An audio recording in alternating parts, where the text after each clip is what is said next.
पत्नीनेच पतीला पाजली बियर। निलेश बाक्कर सलूनचा व्यवसाय करत असताना त्याच्यासोबत घडला भयंकर प्रकार। सविस्तर बातमी पुढे पाहण्याआधी चॅनलवरती तुम्ही नवीन असाल तर आपला RJ मराठी न्यूज चॅनल जरूर सबस्क्राईब करून घ्या। निलेश बाक्कर हा दापोली तालुक्यातील गिम्हवणे या गावामध्ये आपली पत्नी नेहा बाक्कर हिच्यासोबत राहत होता। निलेश याचा सलूनचा व्यवसाय होता।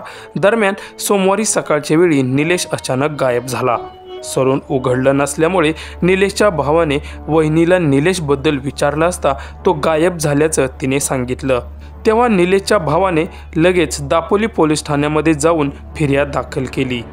त्यावेळी पोलिसांनी निलेशचा शोध घेण्यासाठी घरातील लोकांची चौकशी केली असता निलेशच्या पत्नीने उडवाउडवीची उत्तरे दिली। ही बाब पोलिसांच्या लगेच लक्षात आली।